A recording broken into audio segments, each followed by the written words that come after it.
Do you think you know the people around you? You believe you can identify when someone is toxic, when an energy is Shivi, when a behavior crosses the line of what is acceptable. But what if he told you that the real dangers are not obvious? That the most destructive people are often charming, kind, event-family members, and that while you try to protect yourself from the bias villains, you are opening the doors of your mind to something infinitely more dangerous, the unconscious of others invading your own. Carl Gustav dedicated his life to studying these hidden dynamics.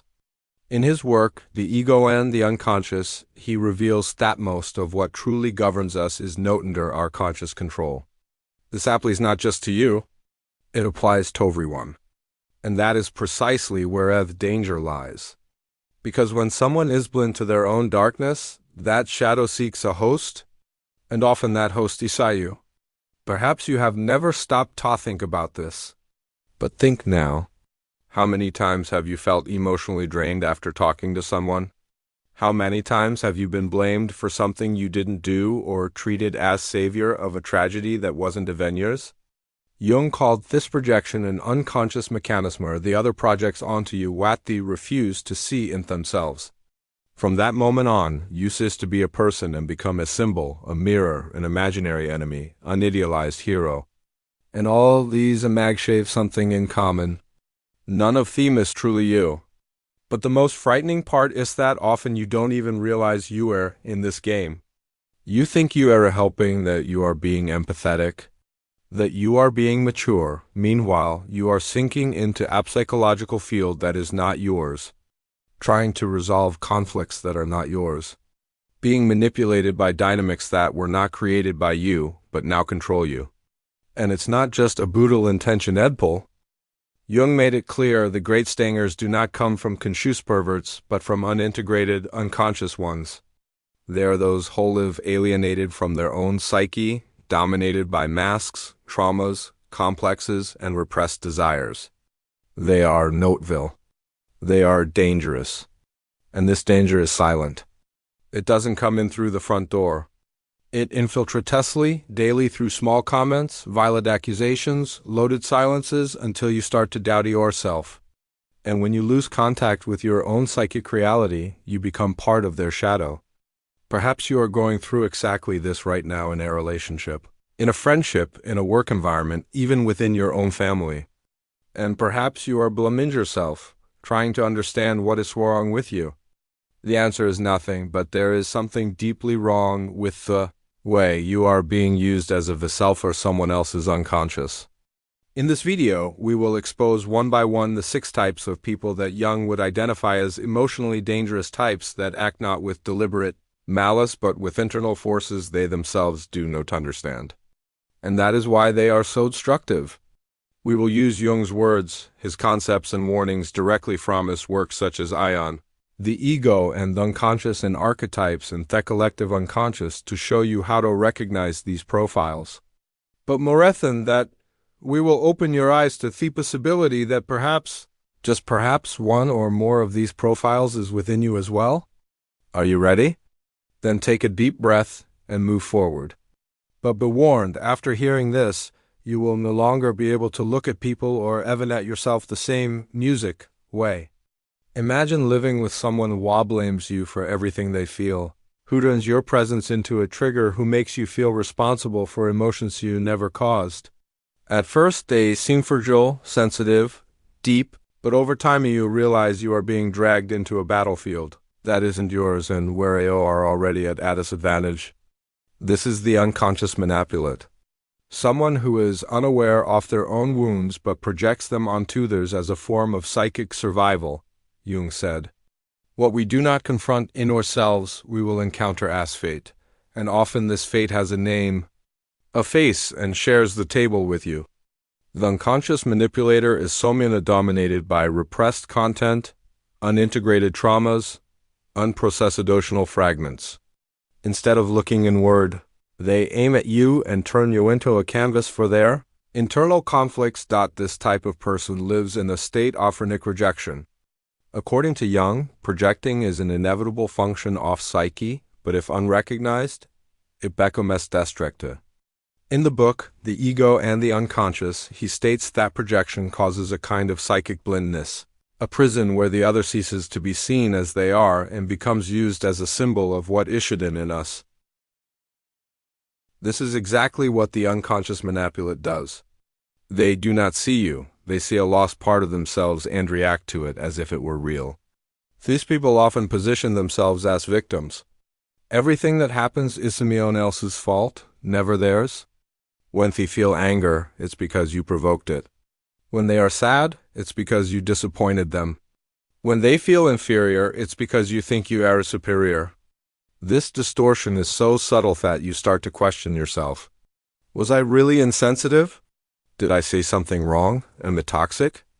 And thus, manipulation occurs without a shout being heard, without a direct request being made.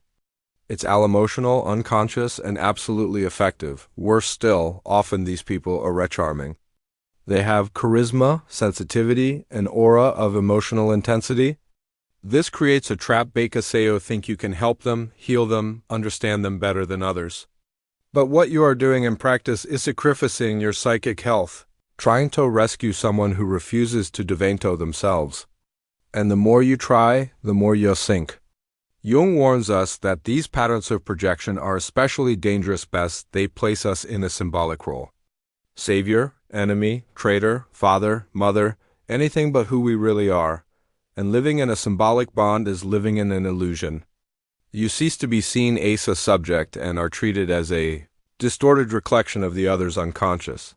The only way to protect yourself from an unconscious manipulator is to develop awareness. Recognize the patterns. Cut invisible threads that connect you to this person's emotional narrative, and most importantly, constantly ask yourself if what you are feeling is ours or has been induced. Because the unconscious manipulator does not invade your life violently. They enter through the gap of your empathy. And once you recognize this pattern, the next step is to understand how it disguises itself even more deeply with the mask of the persona. The one who not only projects but acts lives in order to appear as something they are not. In the next section, we will explore the bearer of persona and how it represents one of the greatest psychological risks pointed out by Jung, because while the unconscious manipulator throws their conflicts onto you, the bearer of the persona can drag you into a world where even you forget who you really are. If this content is making sense to you, click the subscribe button and subscribe to the channel. Thank you for your support. Not all psychological danger comes from extreme behaviors.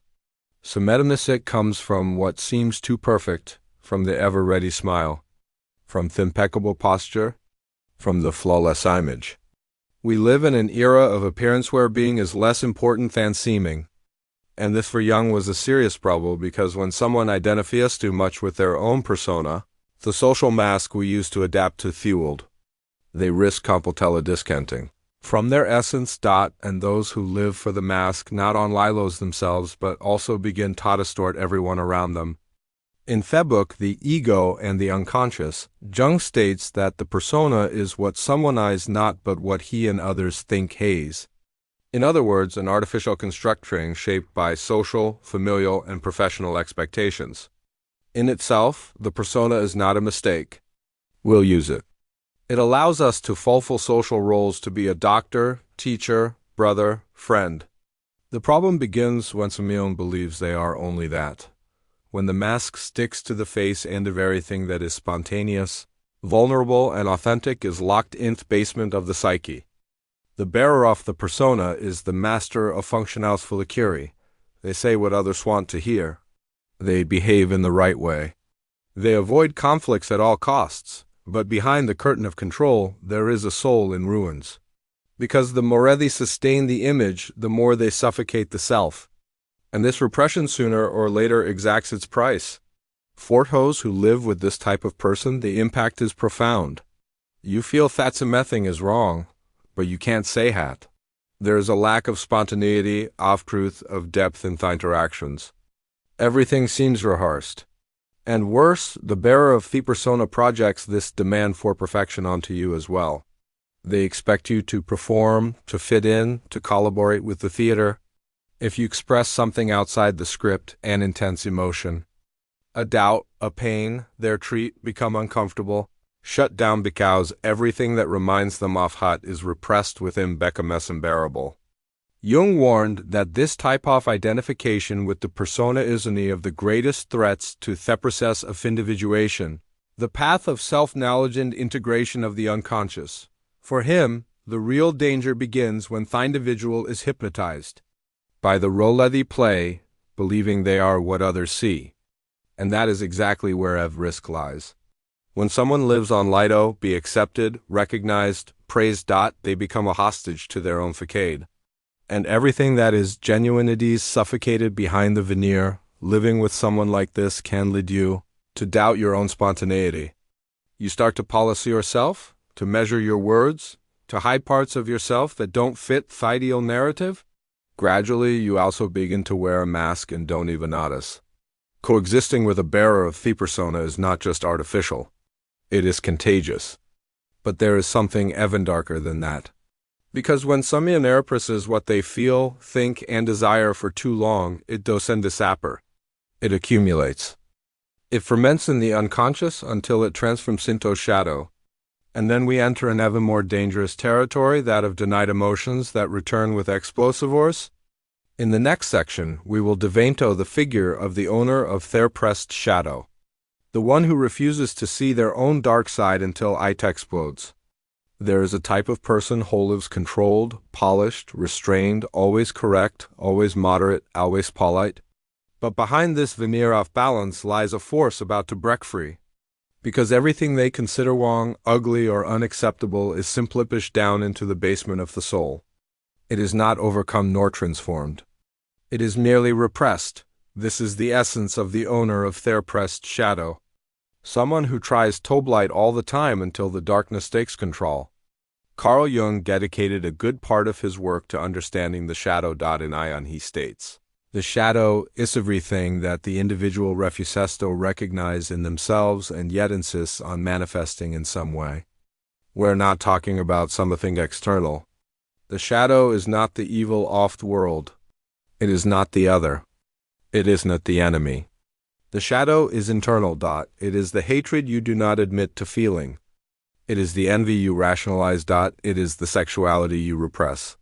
It is the ambition you disguise as humility. Everything you reject in yourself does not disappear. It transforms into shadow. And as Jung taught, what you don't make conscious directs your life, and you call it destiny. The owner of the repressed shadow does not seem dangerous at first glance. On the contrary, often they are Simeon admired, disciplined, kind, helpful. But there is something strange. They do not tolerate weakness in others. They react poorly to spontaneity. They are bothered by intense emotions. They always seem charged but never explode. Until they do. And when that happens, it is devastating. This person lives in constant emotional vigilance. They don't allow themselves to feel, and for that reason they condemn those who do. They do not allow themselves to err, and for that reason they attack those who do. They become moralistic, demanding, controlling. It ferments in the unconscious until it transforms into shadow. And then we enter an ever more dangerous territory, that of denied emotions that return with explosive force. In the next section, we will devento the figure of the owner of their pressed shadow, the one who refuses to see their own dark side until it explodes. There is a type of person who lives controlled, polished, restrained, always correct, always moderate, always polite. But behind this veneer of balance lies a force about to break free. Because everything they consider wrong, ugly, or unacceptable is simply pushed down into the basement of the soul. It is not overcome nor transformed. It is merely repressed. This is the essence of the owner of their pressed shadow. Someone who tries to blight all the time until the darkness takes control. Carl Jung dedicated a good part of his work to understanding the shadow. In Ion he states, "The shadow is everything that the individual refuses to recognize in themselves and yet insists on manifesting in some way." We're not talking about something external. The shadow is not the evil of the world. It is not the other. It is not the enemy. The shadow is internal. It is the hatred you do not admit to feeling. It is the envy you rationalize. It is the sexuality you repress. It is the ambition you disguise as humility. Everything you reject in yourself does not disappear. It transforms into shadow. And as Jung taught, what you don't make conscious directs your life, and you call it destiny. The owner of the repressed shadow does not seem dangerous at first glance. On the contrary, often they are Simeon admired, disciplined, kind, helpful. But there is something strange. They do not tolerate weakness in others. They react poorly to spontaneity. They are bothered by intense emotions. They always seem charged but never explode until they do. And when that happens, it is devastating. This person lives in constant emotional vigilance. They don't allow themselves to feel, and for that reason they condemn those who do. They do not allow themselves to err, and for that reason they attack those who do. They become moralistic, demanding, controlling. But all of this is just an attempt to keep the unconscious under control. Jung was clear: the stronger the persona, the more repressed the shadow. And the more repressed the shadow, the more brutal its manifestation will be. You can identify this pattern in people who have disproportionate reactions, who explode over small things, who hold grudges for years, who sabotage relationships in a passive-aggressive manner. They are thefamous, difficult people whom no one understands why they are so bitter, so resentful, so critical. The answer lies in the shadow, unintegrated, unrecognized, unaccepted. And here is the most important point. The shadow isn't just made of bad things. Jung made it clear that it also contains your need potential, your repressed creativity, your hidden strength. But when the shadow is ignored, all of this turns into poison. And this poison contaminates the relationship, the environment, and especially those who are closest. Living with the owner of the repressed shadow is like living next to an emotional minefield. You never know where you are stepping until you are hit. But this repression does not arise from nowhere. Often it is fed by an illusion of superiority, by a rigid moral ideal that turns guilt into a tool of control. This is where we enter the figure of the next type, the moral controller. Someone who not only represses their own desires but makes you feel guilty for living yours. In the next part we will unmask this type that Jung saw as one of the greatest obstacles to psychic freedom. The guardian of virtue who deep down hides their omens. Not every executioner carries a sword. Some use crosses, rules, dogmas, and ready-made phrases. They are Thasu who claim to be driven by ethics, righteousness, and morality. But deep down, they are imprisoning themselves and others within a cage made of guilt and shame. Jung was well aware of this archetype. For him, when morality is used as a facade, it becomes one of the most insidious forms of psychic repression. This is the case of the moral controller. Someone who, instead of integrating their shadow, projects itanto, the behavior of others, and condemns them for what they do not accept in themselves. You have certainly met Simeon like this. People who frequent light and fingers but never look inward, while position themselves as a reference for behavior not because they truly are, but because they desperately need to maintain an image of moral superiority, according to Jung. The greater their oppression, the more intense the need to project the shadow. And that is exactly what the moral controller does, transforms others into sinners, deviants, immoral to avoid facing their own desires, impulses, and contradictions. The problem is that, unlike a common emotional manipulator, the moral controller believes they are doing good. They genuinely think they are correcting, saving, or educating the other. And this makes their influence even more toxic because it is cloaked in authority, good intentions, and false spirituality. The criticism comes accompanied by phrases like, "It's for your own good," "You'll thank me later," or "Someone needs to tell you the truth," but this truth is not neutral. It is laden with projection. In the book, Jung extensively discusses the figure of Christ and the Antichrist as archetypes of wholeness and association. The moral controller believes they are embodying the light but completely ignores their own darkness. They project evil onto others to maintain the illusion of purity within themselves. And this makes them blind, dangerous, unable to see the nuances of the human soul. If you live close to someone like this, you may start to feel constantly guilty, as if you are always wrong. Even when you are just living, you feel watched, judged, diminished. And the most perverse thing is that often you internalize this judgment. You begin to repress parts of yourself that are natural, human, spontaneous, and mold yourself to an ideal that is not yours. The morality of the other becomes your prison. This dynamic is common in families, religions, and rigid environments where obedience is confused with virtue. Jung saw this pattern as a real threat to the process of individuation. For where there is excessive moralism, there is an absence of self-knowledge.